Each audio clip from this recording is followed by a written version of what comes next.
చాలా స్పీడ్గా దేవుని దగ్గర చేరుతుందంట. అలాగే అది చాలా బలంగా పనిచేస్తుందంట. అంటే దేవునికి సమీపంగా ఉండాలంటే మన జీవితంలో ఎక్కువగా ఈ ఉపవాస ప్రార్థన మనకి చాలా అవసరం. అందుకనే ఈ ఉపవాస ప్రార్థన మన జీవితాన్ని మారుస్తుందండి. అందుకనే దేవుని సంగమా మనము మార్కు సువార్త చూద్దామండి. పరిశుద్ధ మార్కు రాసిన సువార్త ఆ యొక్క 9వ అధ్యాయము మనము చూద్దామండి. మార్కు సువార్త 9వ అధ్యాయము. ఆ యొక్క అధ్యాయంలో మరి 27 నుంచి చదువుతున్నారు. మార్కు సువార్త 9:27.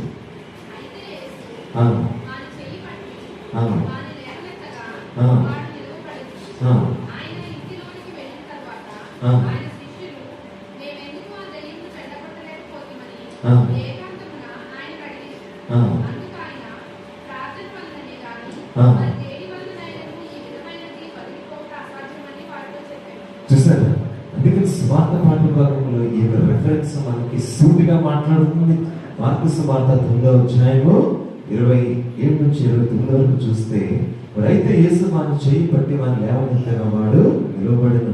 ఆయన ఇంట్లోనికి వెళ్ళిన తర్వాత ఆయన శిష్యులు, మేము ఎందుకు ఆ దెయ్యమును వెళ్ళగొట్టలేకపోతామని ఏకాంతమున ఆయనను అడిగి, అందుకని ప్రార్థన వలననే కానీ మరి దేని వలన ఈ విధమైనది వదిలిపోక అసాధ్యమని వారితో చెప్పారు.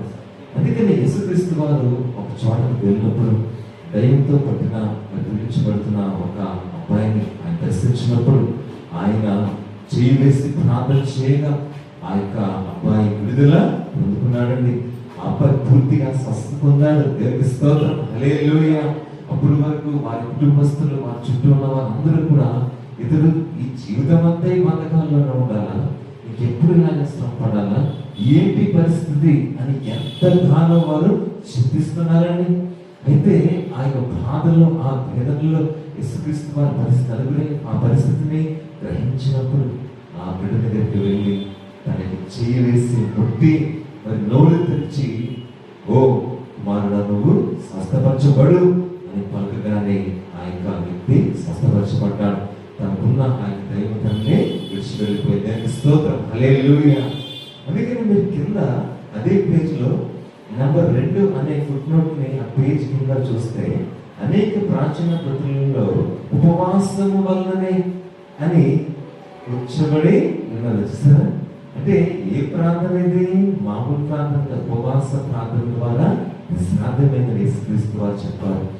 శిష్యులు యేసుక్రీస్తు వారితో నడిచారు, నా జీవితంలో పక్కన నిలబడ్డారు, అన్ని చూశారు, అని చేసిన అద్భుతాలు చూశారు. కానీ కొన్ని సమయాల్లో వారు సొంతంగా ప్రే చేసినప్పుడు కొన్ని విషయాలు జరగలేదు.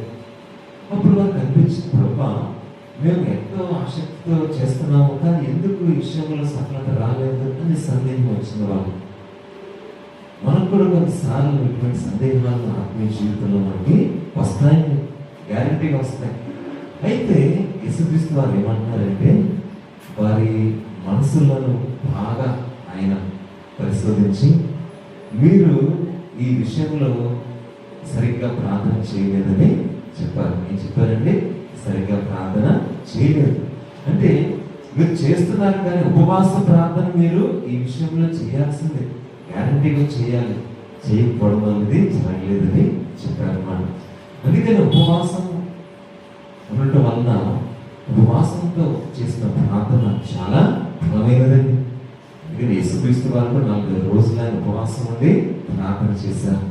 అందుకనే మన ఆధ్యాత్మిక జీవితంలో మనము వారంలో కనీసం ఒక్కసారైనా ఒక పూట ఉపవాసం ఉండి ప్రార్థన చేస్తే అది దేవునికి ఎంతో ఇంపైన సువాసనగా ఉంటుందండి. దేవునికి స్తోత్రం, హల్లెలూయా.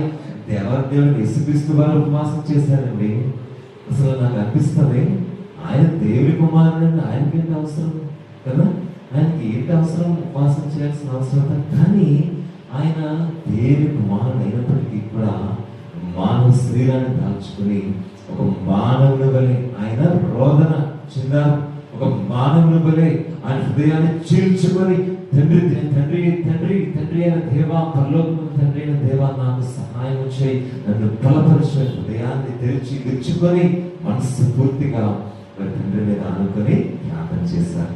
మనసు పూర్తిగా రీతిగా ఉపవాసం ప్రార్థన చేయడం ద్వారా మరి తండ్రి అయిన దేవుడు తత్వంలో ముగ్గురు ఒకటే, తండ్రి కుమారుడు పరిశుద్ధాత్ముడు, వారి ఆలోచనలో వారు ఒకటే, వారి చిత్తంలో కూడా ఒకటే కనుక యేసుక్రీస్తు వారి తండ్రి గొప్ప నడిపింపు ప్రభావం నుంచి మరి అనేకమైన స్వస్థతలు అద్భుతాలు చేయడానికి ఈ యొక్క చక్కటి నడిపింపు ఇచ్చారు. దేవునికి స్తోత్రం, హల్లెలూయా.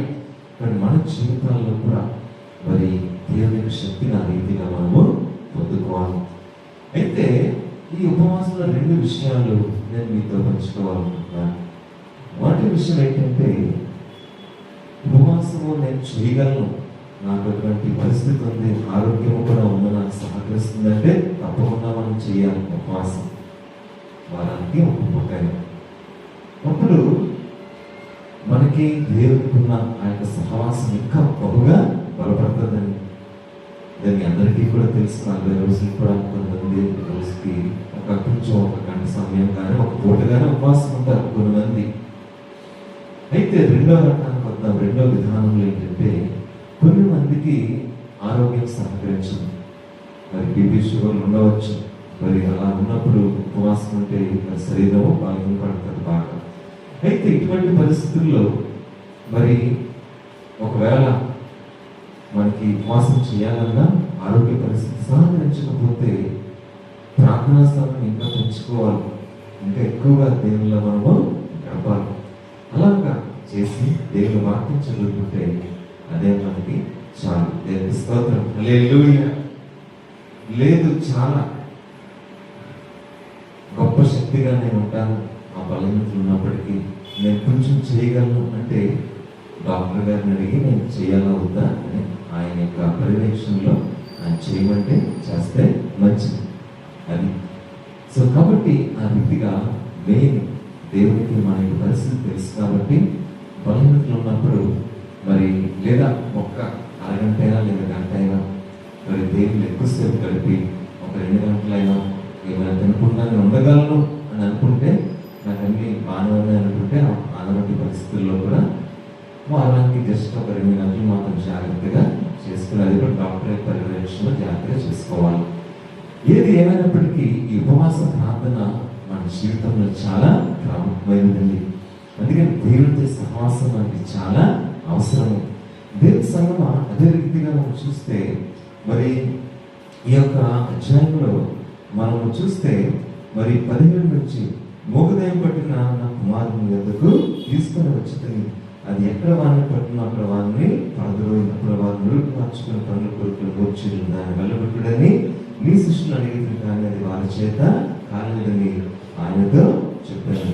అందుకని విశ్వాసం తరం వారు ఎంతకాలం మీతో ముందును అనే మాటని యేసుక్రీస్తు వారు చెప్తున్నారు. ఈ యొక్క అబ్బాయి యొక్క జీవితం మరి చాలా భయంకరమైన స్థితిలో ఉంది. మరి చాలా బలహీనుడైపోయాడు, మురుగు కార్చుకుంటున్నాడు, మూర్ఛిల్లిపోయాడు. ఆ దెయ్యమైన ప్రభావం అటువంటి పరిస్థితిలో తీసుకొచ్చారు. అప్పుడు యేసుక్రీస్తు వారు మీ విశ్వాసం ఇంకా బలముగా ఉండాలి కాబట్టి ప్రార్థన బాగా చేయండి అని చెప్పారు. అందుకని ఉపవాస ప్రార్థన మన జీవితాల్లో మరి మారని పరిస్థితులని మారుస్తున్న దేవునికి స్తోత్రం, హల్లెలూయా. కాబట్టి మన జీవితంలో దేవుడు సమస్తమును చేయగలరు. ఆయనకు అసాధ్యమైనట్టు ఏది కూడా లేదండి. ఏదైతే మోయబడిందో దాన్ని తెరవగలిగిన శక్తి కలిగిన దేవుడిగా ఆయన ఉన్నారు. అందుకనే ఆయనకు సమాధి మూయబడినప్పుడు యేసుక్రీస్తు వారు ఆయన పునరుద్ధానం చెప్తూ సమాధి పక్కకలే అని చెప్పారు. అంతే, దానికి సమాధి పక్కకు దొరికిపోయింది. దేవునికి స్తోత్రం, హల్లెలూయా. ఏవేవి మనల్ని బంధిస్తున్నాయో వాటన్నింటినీ విడుదల చేసి మనకి గొప్ప మరి రక్షణ ఇచ్చే దేవుడిగా ఆయన మనకి ఉంటున్నారు. దేవునికి స్తోత్రం, హల్లెలూయా. కాబట్టి ఈ రోజున మన జీవితాల్లో ఏ లోట్లు మనకు ఉన్నాయో, ఏ అవసరాలు ఉన్నాయో మనకి దేవుని ఆ విషయాలను మరొకసారి ఉపవాస ప్రార్థన ద్వారా బాగా మొదలుపెట్టిందని చెప్తున్నారు. కాబట్టి మనందరం కూడా దేవుని దృష్టిలో శ్రేష్టమైన వారిని, మనందరినీ దేవుడు ఎంతగానో ప్రేమిస్తున్నారు. కాబట్టి మన జీవితాన్ని ఆయనకి ఇచ్చి, ప్రభువా మీకు ఉన్నతమైనటువంటి సహాయం, మీ ప్రభావం నాకు దయచేయండి అని మనము అడగాలి. కాబట్టి దేవుని సంగమా మరి గడిచిన కాలంలో కొద్ది సంవత్సరాల కిందట మరి మన సంఘంలోనే ఒక వ్యక్తి మనకి వస్తూ ఉండేవారు. అయితే ఆ వ్యక్తి వేరే ఊరు వెళ్ళడం వల్ల రావట్లేదు. అయితే ఆ వ్యక్తి ఇలాంటి ఇంటి కాలంలోనే ఒక విషయాన్ని చెప్పడం జరిగింది. ఆ విషయం ఏంటంటే మరి తన జీవితంలో మరి తనకి ఒక విషయం నెరవేరట్లేదు అని మరి మాతో సేవకులుగా చెప్పడం జరిగింది. అయితే అదేంటంటే తనకి స్థిరమైనటువంటి ఒక మంచి ఉద్యోగం రావాలి అని ఆ వ్యక్తి కోరుకున్నాడు. అలాగే మరొక వ్యక్తి కూడా ఏమన్నారంటే నా జీవితంలో మా బిడ్డలు దేవుళ్ళలో బాగా బలపడాలి అని కోరుకున్నాను.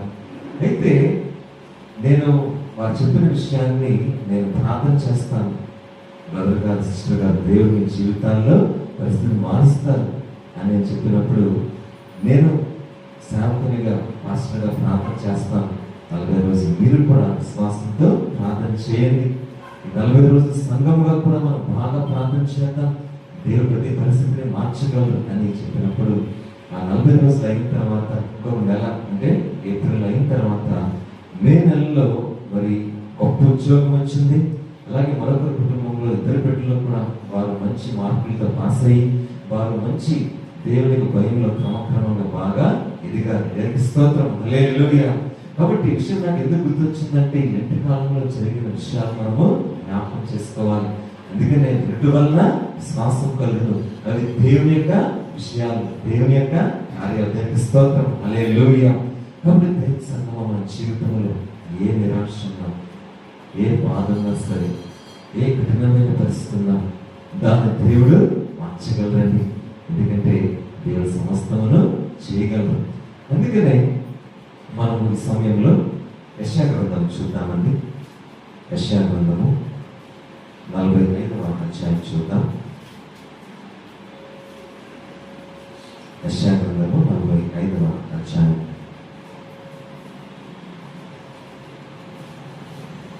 45వ అధ్యాయంలో 23వ వచనం చదువుతాం. యెషయా 45:23.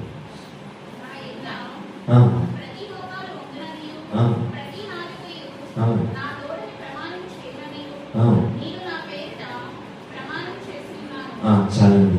నా ఎదుట ప్రతి మోకాలు వంగుననియు ప్రతి నాలుకయు నా తోడును ప్రమాణం చేయననియు నేను నా పేరిట ప్రమాణము చేస్తున్నాను. అంటే దేవుడు ఏ రీతిగా మన జీవితాల్లో మనము ఆయన ప్రార్థనలో ఉండాలనే విషయాన్ని చెప్తున్నారు. మరి మోకాళ్ళు వేసి ఏ నాలుక అయితే దేవుడిని మొరపెడతాదో, ఏ ఒక శరీరం, ఏ హృదయం అయితే పూర్ణ ఆత్మతో పూర్ణ బలంతో దేవుడు స్థిస్తాదో, ప్రభువా నీవేనా మోచకుడివి అని ఎవరైతే మరి మనసారా దేవుని అడుగుతారో దేవుడు వారిని బహుగా నింపుతారు. దేవునికి స్తోత్రం, హల్లెలూయా. మరి కొంతకాలం కిందట మరి మహారాష్ట్ర అనే ప్రాంతంలో ముంబై నగరం అందరికీ తెలుసు కదా. ఈ ముంబై నగరంలో దేవుని యొక్క విశ్వాసం కలిగిన ఒక వ్యక్తి ఏం చేసేవాడంటే తాను దేవుని గురించిన మాటలు అనేక మందికి ఆ ఊరిలో చెప్తూ ఉండేవాడు. అయితే మాటలన్నీ చెప్తూ ఉండే వ్యక్తికి ఏమనిపించిందంటే నేను అందరికీ మాటలు చెప్తున్నాను కానీ మరి అనేక మంది వారి జీవితాల్లో తెలుసో తెలియకో పాపం చేశారు, అందువల్ల ఈ రోజున జైల్లో వారు శిక్ష అనుభవిస్తున్నారు. మరి వారికి ఎవరు చెప్తారు సువార్త అని ఆ వ్యక్తి ప్రేరేపింపబడి, ఆ వ్యక్తి పేరు యోసేఫ్ అన్నమాట, ఇంగ్లీష్లో జోసెఫ్. ఆ జోసెఫ్ అనే మరి యవనస్తులు మరి 30 ఏళ్ళ వయసు నుండి దేవునికి సువార్తను ఆరంభించి మరి అటువంటి వారు ఎవరైతే జైల్లో ఉంటున్నారో, బంధకాల్లో ఉన్నారో, మరి దేవుని యొక్క విమోచన గురించి మరి ఆ జైలు అధికారుల దగ్గరికి వెళ్ళి పర్మిషన్ అడిగి నేను వారితో మాట్లాడతాను, ఒక 10 నిమిషాల టైం ఇవ్వండి సార్ అని ప్లీజ్ అని రిక్వెస్ట్ చేసినవాడు. అలాగ ప్రాధాయపడడంతో, దేవుని కోసం ప్రాధాయపడడంతో మరి ఆ యొక్క అధికారులు కూడా వారు మంచి మనసు సరే చెప్పండి కానీ 10 నిమిషాల టైం అని టైం ఇచ్చేవారు. ఎంతసేపు అండి? 10 నిమిషాలు. 10 నిమిషాల్లో ఒక 3 నిమిషాలు మీరు ఎలా ఉన్నారన్నాక టైం అయిపోతుంది కదా. మామూలుగా చూస్తాం, ఆలోచిస్తే అలా ఉంటారు. అయితే ఆ వ్యక్తి ఆ 10 నిమిషాల్లోనే దేవుని వాక్యం యోహాను 3:16 దేవుడు లోకమును ఎంతో ప్రేమించిన కాలం అద్వితీయ కుమారునిగా పుట్టిన వారిని విశ్వాసం నుంచి ప్రతి వ్యక్తికి నిత్యజీవం కలుగును అనే మాటలు చెప్తూ యేసు ప్రభువు నీ కొరకు ఆయన మరి నువ్వు పొందవలసిన మరి సదాకాలము వరకు నిలిచేటువంటి ఆ నరకాగ్ని యొక్క శిక్ష ఆయన పొందుకున్నారు. నువ్వు ఇప్పుడు కొంతకాలం అనుభవిస్తావు, కానీ బయటకు వచ్చేస్తావు. కానీ నిత్య నరకాగ్నిలో ఉండే ఆ శిక్షను తప్పించడానికి నీకోసం ఆయన శిలువ మీద వేలాడదీయబడ్డారు. కాబట్టి దేవుడిని ఎంతో ప్రేమిస్తున్నారు. నువ్వు ప్రార్థన చేసుకో, దేవుని యొక్క సొంత రక్షకుడిని అంగీకరించనే వారానికి ఒకసారి శనివారం వెళ్ళి ప్రార్థన చేసి వాక్యాన్ని చెప్పాలని వచ్చేవాడు. అలాగా మన జీవితాల్లో అందుకనే యేసుక్రీస్తు వారు మానవుడి హృదయంలో, మానవుని జీవితంలో మారని పరిస్థితులు మార్చేటువంటి గొప్ప దేవుడిగా ఉన్నారు. దేవునికి స్తోత్రం, హల్లెలూయా. రాతి గుండెను మాంసపు గుండెగా మార్చగలిగినటువంటి గొప్ప దేవుడిగా ఆయన ఉన్నారండి. అందుకనే ఆయనలో మనము స్థిరమైనటువంటి విశ్వాసం, స్థిరమైనటువంటి నమ్మకం, సంపూర్ణమైనటువంటి నిరీక్షణ మనం ఆయనలో కలిగి ఉండాలి. అందుకని ఈ లోకంలో ఒక మనిషి యొక్క హృదయాన్ని మార్చగలిగిన వారు యేసుక్రీస్తు వారే. దేవునికి స్తోత్రం, హల్లెలూయా. ఒకసారి ఇందిరాగాంధీ గారు ఏమన్నారంటే, మరి భారతదేశంలో క్రైస్తవులను చూసి వారి దేవుడు అంట వారి హృదయాన్ని మాంసపుడిగా మార్చగలిగిన దేవుడు అంట అని ఆమె కూడా తెలుసుకున్నారు. ఎందుకంటే ఆమె కూడా యేసుక్రీస్తు గారికి బోధలు విని, ఆమె ఏ దేశం వెళ్ళినా యేసుక్రీస్తు గారి బైబిల్ గురించి తెలుసుకొని ఇండియాకి వచ్చినప్పుడు పబ్లిక్ గా చెప్పారు. దేవునికి స్తోత్రం, హల్లెలూయా. ప్రైవేట్ గా భయపడి మామూలు మధ్యలో రూమ్ లో కాదు, బహిరంగ అందరి ముందు ప్రకటించారు. దేవునికి స్తోత్రం, హల్లెలూయా. కాబట్టి అన్నిలా గట్టిగా దేవుని గురించి ఎంతగానో తెలుసుకున్నారు. మరి దేవుని గురించి ఎంతో కాలంగా తెలుసుకుంటున్నాం. మనం ఇంకా మరి విశ్వాసంతో మనము ముందుకు వెళ్ళాలి. కాబట్టి ఉపవాస ప్రార్థన, ఈ ప్రార్థన మన పరిస్థితిని మారుస్తారు. అందుకని ప్రార్థించే వ్యక్తి యొక్క స్థితి, ప్రార్థించే కుటుంబం యొక్క స్థితి, ప్రార్థించే సంఘం యొక్క స్థితి ఎప్పుడు గొప్పగా ఉంటుంది. దేవునికి స్తోత్రం, హల్లెలూయా. ఎందుకంటే దేవుని యొక్క ప్రభావం ఏడంతలుగా వారి జీవితాలు చుట్టుముట్టి ఉన్నతమైనటువంటి నడిపింపుతో మన జీవితాలను బహుగా ఆ ప్రార్థన కాపాడుతారు. ఆ ప్రార్థన మనకు అన్ని విషయాల్లో విజయాన్ని ఇస్తారు. కాబట్టి ప్రేయర్ బ్రింగ్స్ విక్టరీ అని డేవిడ్ బ్రైన్ చక్కటి కొటేషన్ ఆయన చెప్తారు. కాబట్టి ప్రార్థన అనేది మన జీవితం గొప్ప విజయాన్ని ఇస్తుందండి. కాబట్టి ఈ స్థిరమైన ప్రార్థన, ప్రతిరోజు ఈ ప్రార్థన, మరి ఉపవాస ప్రార్థన ద్వారా ఎన్నో విషయాలు మనము పొందుకోవచ్చు. కాబట్టి మన జీవితాలు దేవుడు శ్రేష్టమైన స్థితిని మనకి ఇచ్చారు కనుక ఈ విధానంలో మనం చక్కగా ముందుకు వెళ్ళి అనుదినము కూడా ఆయన సన్నిధానంలో తప్పని ఉన్నతమైన ఫలాలు మన జీవితంలో పొందుకున్నాం. కాబట్టి దేవుని సంగమా మరొక మారు దేవుడు అసాధ్యమైనవి సాధ్యము చేయగలరు. భూమిని తలకిందులుగా ఆయన చేసేయగలరు. దేవుని స్తోత్రం, హల్లెలూయా. అందుకని లాజరు బయటికి రా అని చనిపోయిన లాజరుని బయటికి ఆయన పిలిచి చనిపోయిన లాజరు లేపారు. ఇది ఎంత గొప్ప విషయం అండి. మరణంలోకి వెళ్ళిపోయిన లాజరుని జీవంలోకి నడిపించిన దేవుడు మనకి కార్యాలు చేయలేరా? అయితే మన జీవితంలో కొద్దిపాటి నిరీక్షణ, ఓర్పు, అలాగే విశ్వాసం ఎలా ఉందో దేవుడు పరీక్షిస్తున్నారు. అయితే వీటిని ఎంత మాత్రం మనం బలహీనపడకుండా స్థిరమైన విశ్వాసంతో దేవుళ్ళు మనం ముందుకు వెళ్ళినప్పుడు దేవుడికి సహాయం తప్పకుండా ఉంటారు. గీత 120 అధ్యాయంలో కొండలు తట్టిన కళ్ళించిన నాకు సహాయము ఎక్కడి నుండి వచ్చును? భూమి ఆకాశం చేయబోయే నాకు సహాయం. దేవునికి స్తోత్రం, హల్లెలూయా. Our help is from our God, who is the maker of heaven and earth, because our God is a mighty God. అందుకని యెహోవా షమ్మా అని ఆయన హెబ్రీ భాషలో పేరు. యెహోవా షమ్మా అనగా మరి దృఢమైన, మరి అలాగే సర్వోన్నతమైన దేవుడని అర్థం. యెహోవా షమ్మా హెబ్రీలో, హెబ్రీ భాషలో యాభై షమ్మా అంటారు. కాబట్టి దేవుని సంగమా ఆ రీతిగా దేవుళ్ళలో మనం ఇంకా చక్కగా బలపడి అన్ని విషయాల్లో ఆయన యొక్క కృపని, ఆయన కాపుదలని, ఉన్నతమైన కార్యాలు మన జీవితంలో పొందుతున్నాం. చెప్పండి, వాక్య హృదయాలను దేవుడు స్థిరపరిచినగా సమస్త జ్ఞానం నుంచి దేవుడు సమాధానం యేసుక్రీస్తు వారి హృదయంలో తలంపులకు కారణంగా ఈ సమయంలో మనందరము దేవుడి ప్రార్థనలో మన హృదయాలు తెరిచి, ప్రభువా నాతో మాట్లాడండి, నా హృదయంలోనికి రండి అని మనం దేవుడిని అడుగుదామండి. మనం స్ఫూర్తిగా